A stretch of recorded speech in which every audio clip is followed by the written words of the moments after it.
To be or not to bop? That is the question. Hello out there in YouTube land. Welcome to another episode of To Be or Not to Bop.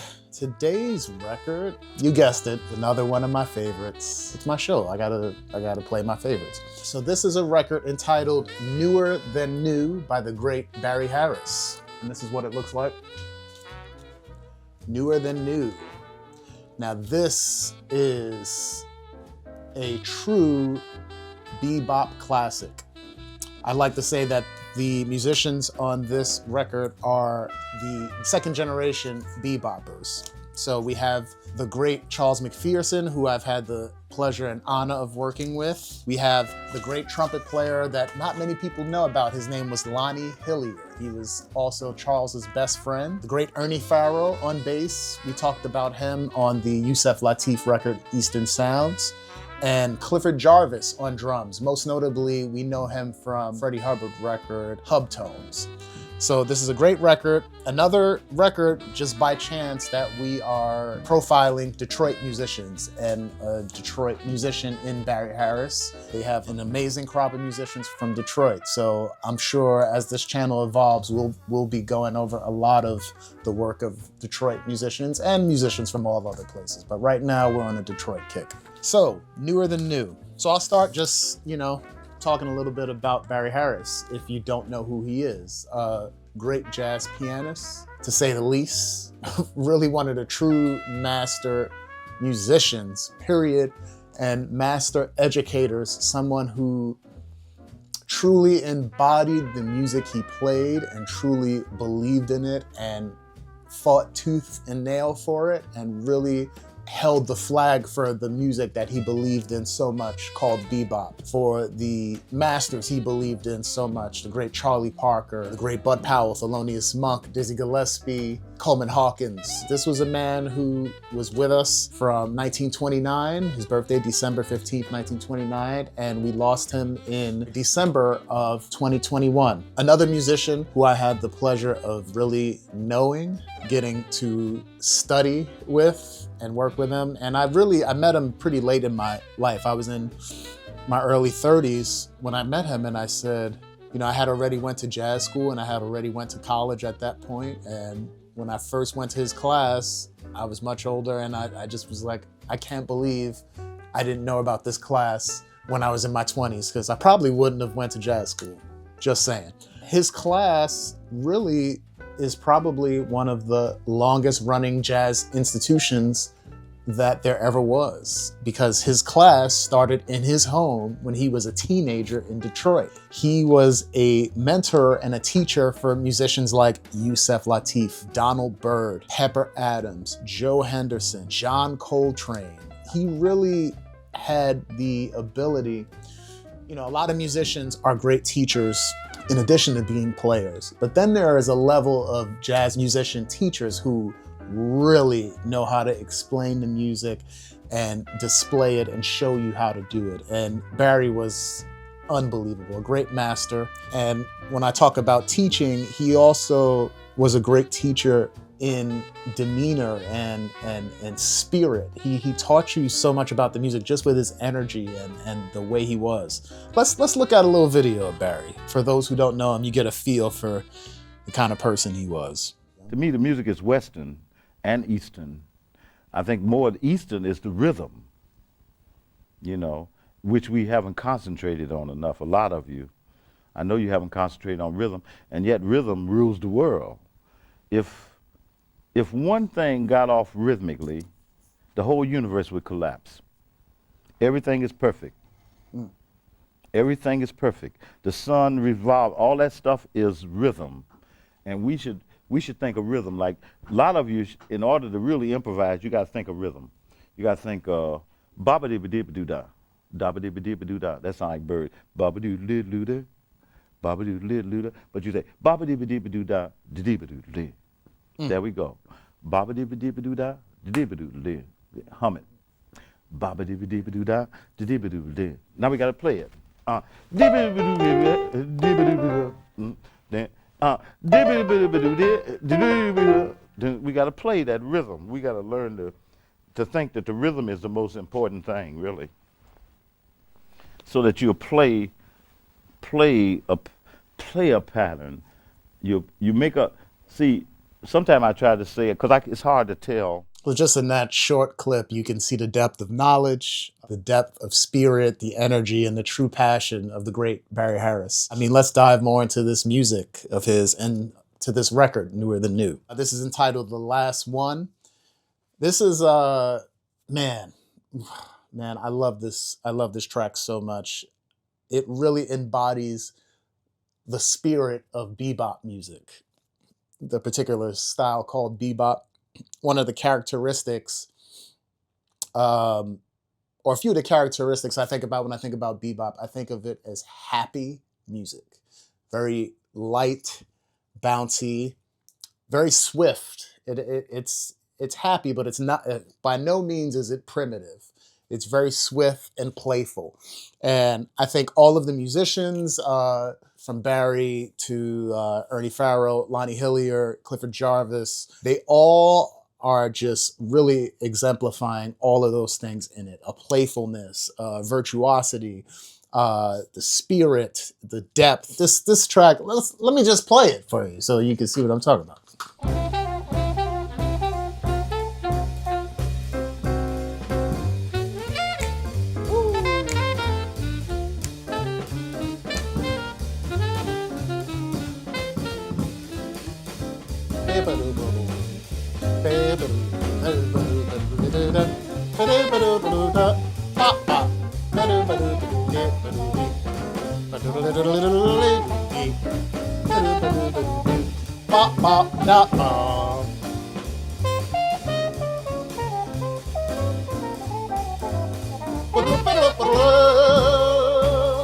Playful.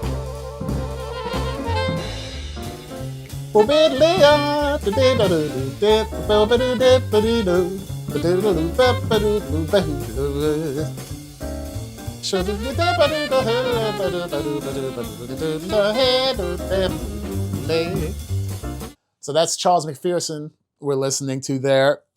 One of the great musicians that we are fortunate to still have with us on the planet today. He is in his late 80s and he's still killing, crushing, playing stronger than ever. I've been fortunate to be able to play with him a few times. We'll be playing with him a few times in this upcoming year.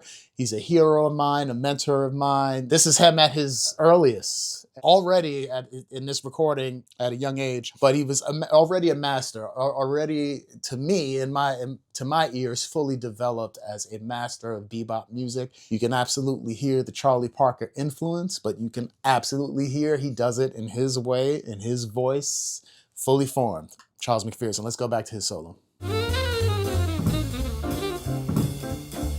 Boom.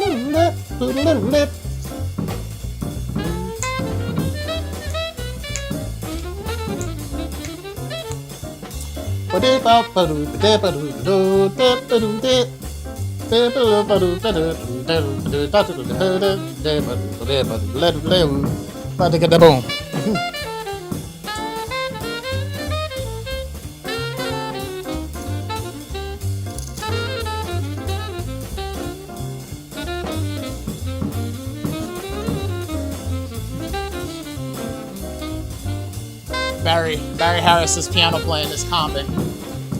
Well.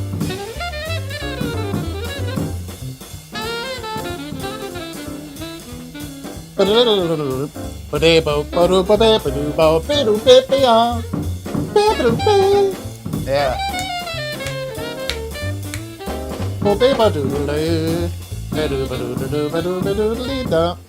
McPherson once again. All right. So the next soloist is Lonnie Hillyer. You talk about unsung hero of the trumpet. This is one of my all-time favorite trumpet players, Lonnie Hillyer. A few videos back, we talked about the great Dizzy Gillespie, and one of the things about Dizzy is that he was really one of the few trumpet players that just could not, and not many trumpet players have been brave enough to try to emulate his style because it's super hard to do. He's such a virtuoso. Lonnie Hillyer is in a select few of trumpet players who really embraced Dizzy's style and really took it head on and made it his own. And you can definitely hear the influence. Let's see if you can hear the influence. Let's check it out.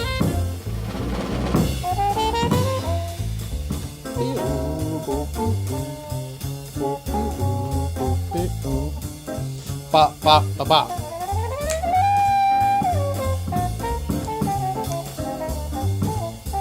Bop, bop, bop, bop, bop, bop, bop, bop.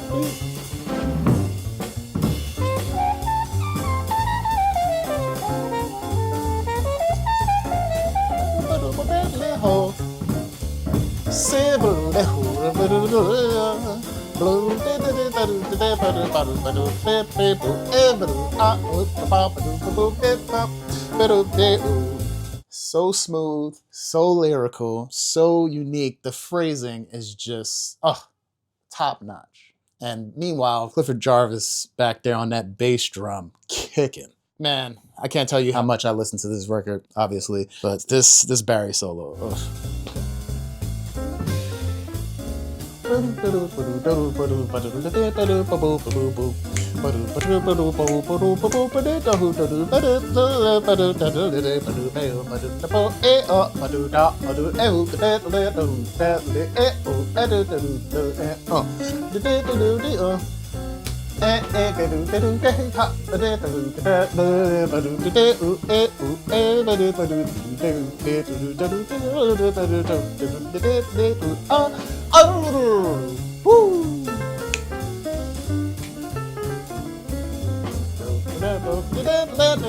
Oh, yeah. Yeah, John.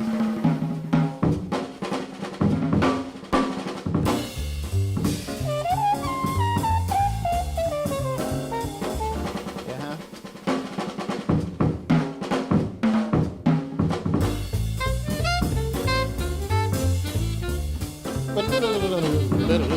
Yeah.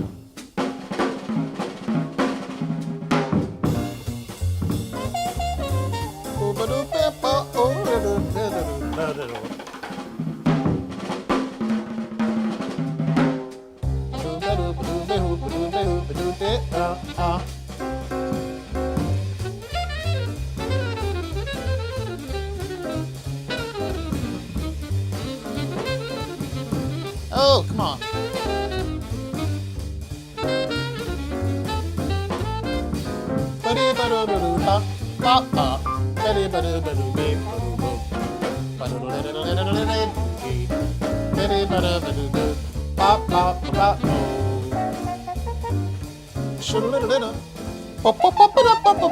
You hear the dizzy right there.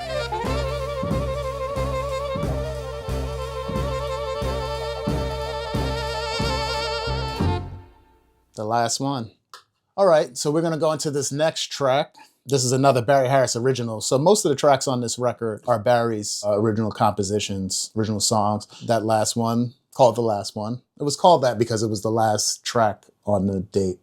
So they made that the title. And this next one is called Mucho, Dinero. For my musicians who are checking this out, you'll probably hear what this song is based on in terms of the changes. If you're a listener, not a jazz player or expert, maybe you can hear. Just see if you can listen closely to this song and see if it reminds you of a song that you definitely know. Most people know this song. You don't have to be into jazz to know it. But let's see if you can hear it's in there, coded.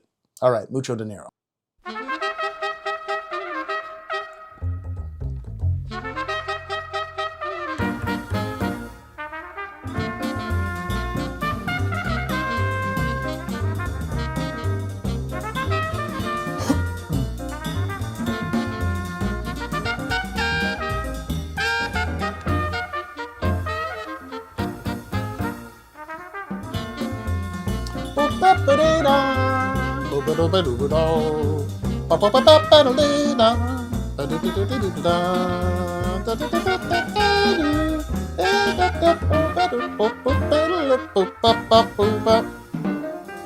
All right, so the melody is an original melody, but the background to the song, the comping, the chords, the bass and the drums should give you an indication of what that song might be. I want to just tell you, but drop it in the comments. Maybe you are hipper than you think, and you can hear what this song is. All right, let's go to piano solo. Barry starts us off.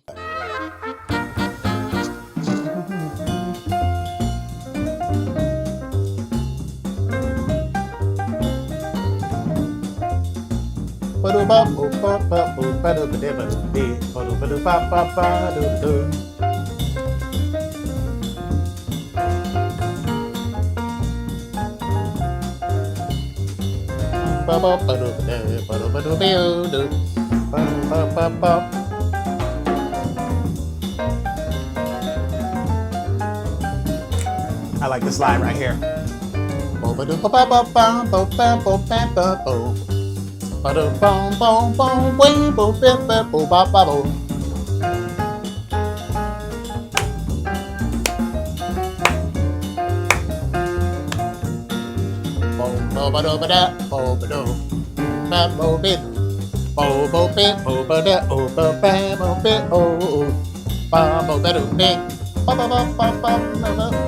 Yeah.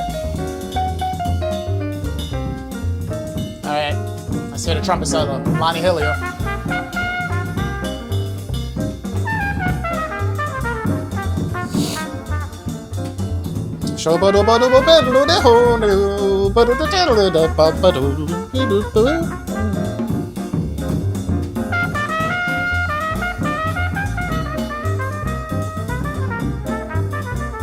Ooh.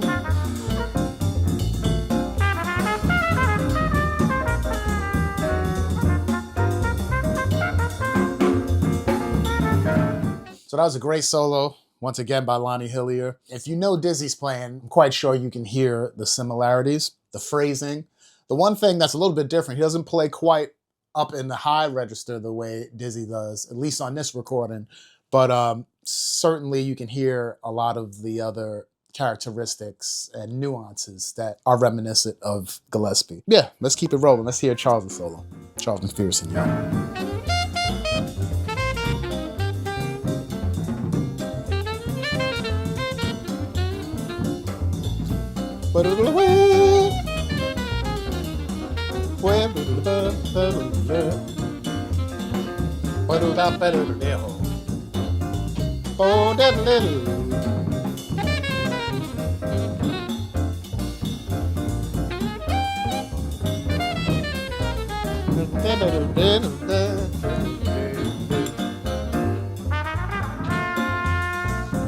Short and sweet. And that's the thing I really love about this record. It's like a classic bebop record that Diz and Bird would have made in the 40s. And but it's a bit more modern. This is recorded in the 60s. But it has that same sensibility, you know. Clearly Dizzy or Lonnie Hillyer went to Dizzy Gillespie University. Charlie Parker or Charles McPherson went to Charlie Parker University, and Barry Harris went to all the universities, particularly with his masters in Bud Powell. But you can really hear that love in the lineage in their playing. All right, so I'm going to go back a little bit to Charles' solo. And for all those people that I told you to listen to see if they can hear what this song is based on, I'm gonna give it away.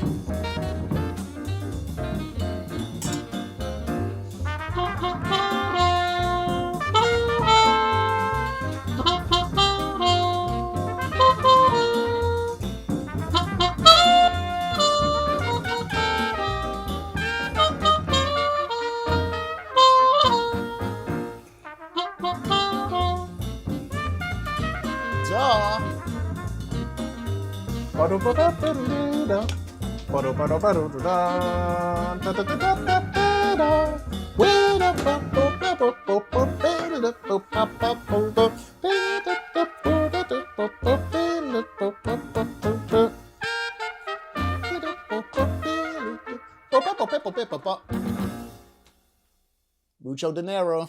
All right, so we're going to go to the last one that we're going to profile from this record. But remember, like I said before, go back and listen to the whole record. You want to hear all these tracks in context, where they are in the totality of the recording. But this next one, another Barry Harris original. To me, this is truly one of his masterpiece songs, compositions. I like to say both. Musicians like compositions, but for non-musicians, songs. These are songs. We love these songs and these melodies. But This is one of his masterpieces, and this is entitled Burgundy. Ugh, what, like, this song, forget it, man. It's so perfect.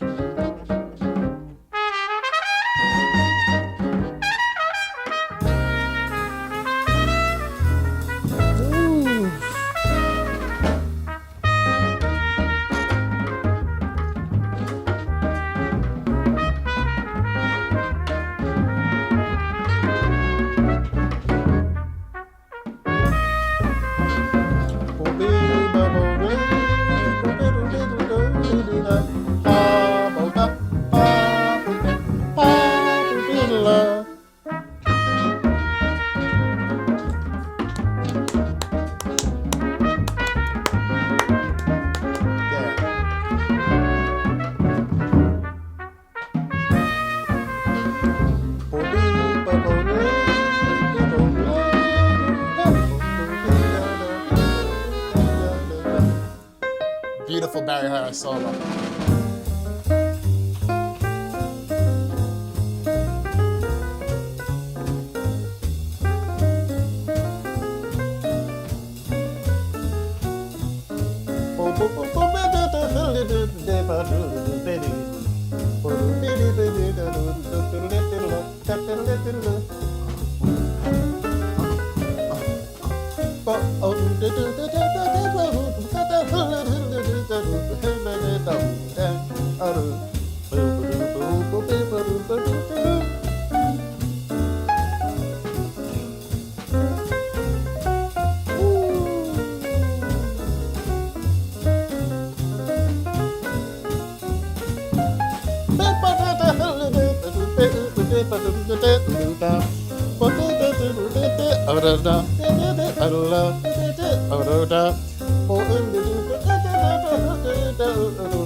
Just gliding.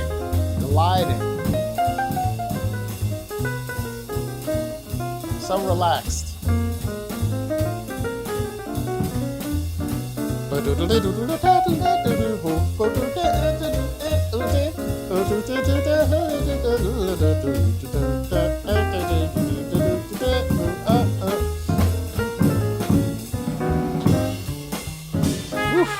I heard that. You heard how smooth that was? Smooth jazz is just when it's smooth. It ain't a whole other style of music called smooth jazz. If you're smooth, you're smooth. There's a time to be smooth, there's a time not to be smooth. Kind of when you hear the melody of the song. You know, one thing I like, particularly a lot of musicians from the early era of the music, the solo was a lot similar to the song, just the general vibe, the feeling. You know, you got that.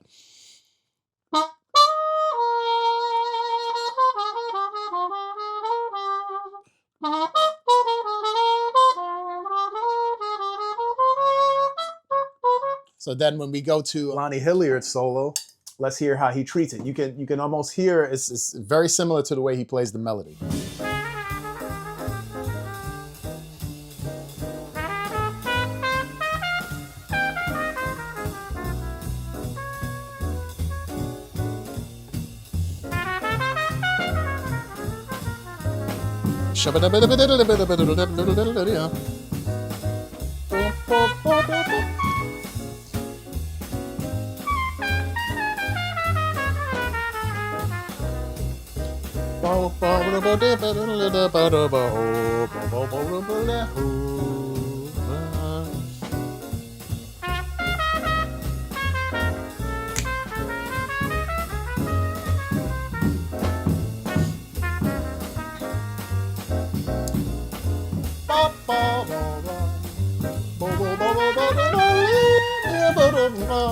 Yeah, just like the melody.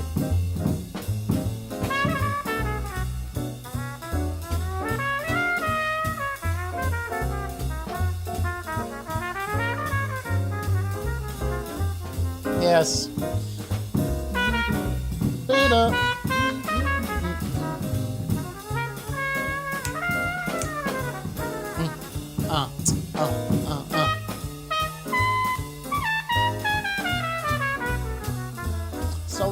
relaxed, so relaxed.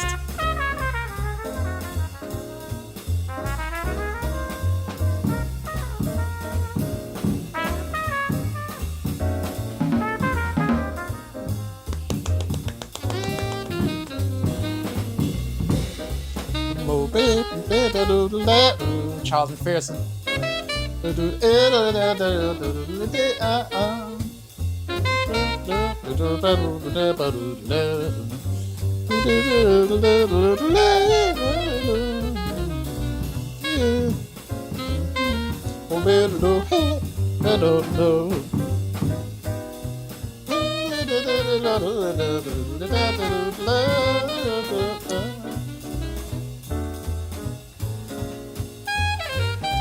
Ooh.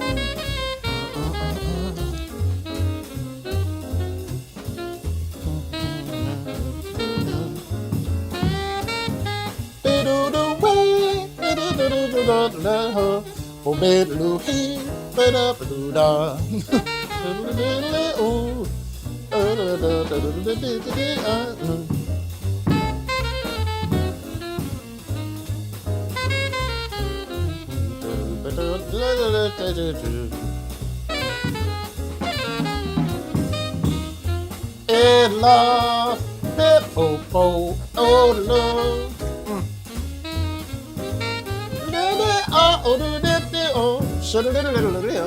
Yeah.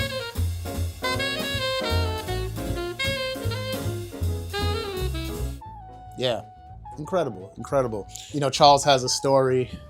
I'm only paraphrasing, but you know, he was a little kid when he started taking lessons with Barry Harris, and at one point he got a report card that was not good, and Barry was really mad at him because he said, look, if you're gonna play this music, jazz, playing bebop, it's not just about talent, it's not just about your musical abilities, but your intellectual ability.